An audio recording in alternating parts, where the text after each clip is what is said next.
Tenay, like, killed him. So yeah, the second pay-per-view of the month, let's go into it, why not?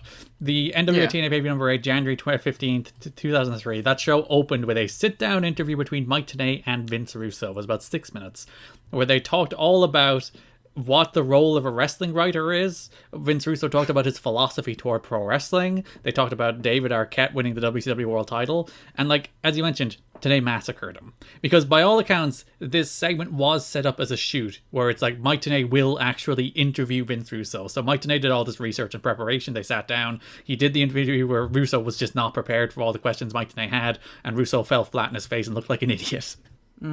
And you can tell, like, it was going to be a shoot from the beginning because of the demeanor of both guys.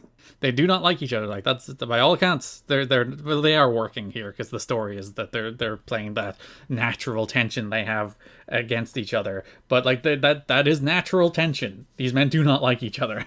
And I would say that this is one of the most famous things to come out of Russo's on-screen stuff in the company. Yeah, the famous Lucha Libres quote.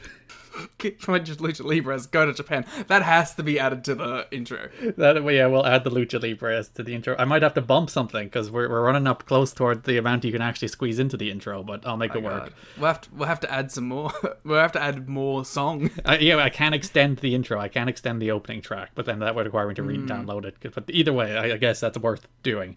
But yeah, Tenay, Vince Russo was like, hey, you want your Lucha Libres? You go to Japan. You go to Mexico. I don't know, wherever. And Lucha Libres, he said, rather than Lucha Libre. So I assume he's talking about like luchas with the star sign Libra. As everyone pointed out in the mentions of your wonderful tweet, he was just talking about Dragon Gate. Oh yeah, or he was predicting the future Fantastica Mania tour.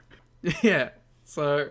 And it's an amazing clip. I think in the intro we should cut it after the Japan bit. You want your Lucha Libres? Go to Japan. It is fascinating, and like, it's one of those things that, like, if you analyze it as part of like the television show, it's absolutely inane. You know, that they're going on the show where he's saying, like, he says multiple times, like, this company's going to shut down, I need to save this company, the product is awful, the show is terrible, the job of the writers is to make the show compelling, he calls the world title a prop. All those things, like, within the universe of NWA-TNA are absolutely absurd to put a character on the show to say, but it becomes, like, captivating television to watch. I said on Twitter, I was like, watching this as someone doing a podcast in 2021 is awesome, and I kind of love it. But if I was watching it at the time, I would have just been very confused and probably turned off by it.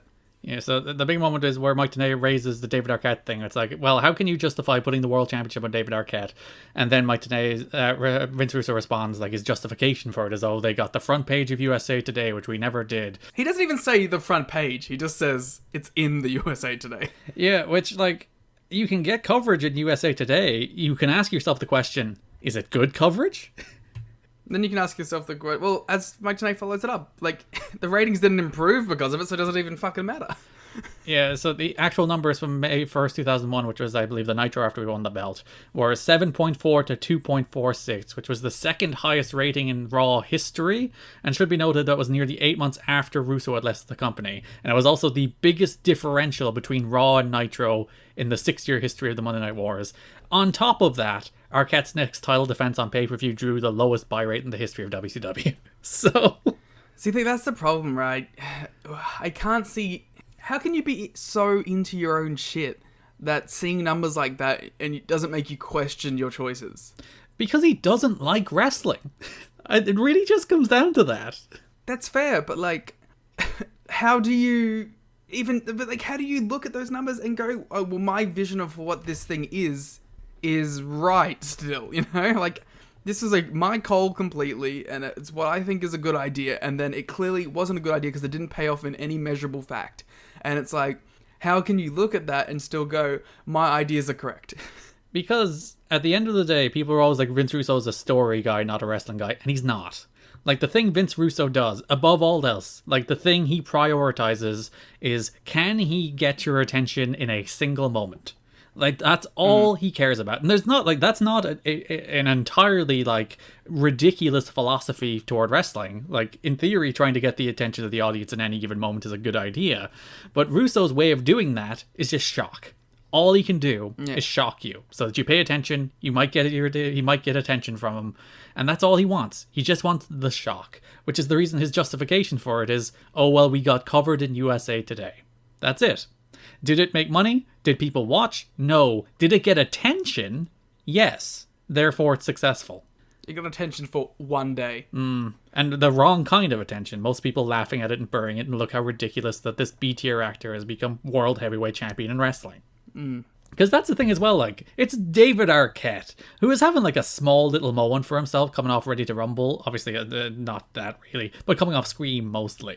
That people would have had like an okay idea of who David Arquette was. But like, it's not like it was Jay Leno or like Karl Malone or Dennis Rodman. It should have been Rodman if they were gonna strap up any celebrity. Like, when you look at the actual celebrities that WCW had in the wrestling ring in the 90s, like, Jay Leno's a better world champion than David Arquette. But it's David Arquette, the B-tier celebrity that you just put the world title on. Well done. Yeah, that interview, it's absolutely fascinating to watch. It's just, like, Russo gets torn to shreds by Mike Tenay. I honestly recommend anyone going out there and just watching it, just to see it, because it's a really interesting time capsule. Yeah, it is the very first thing on the NWA-TNA pay-per-view from January 15, 2003. So turn that show on, it'll be the first thing you see.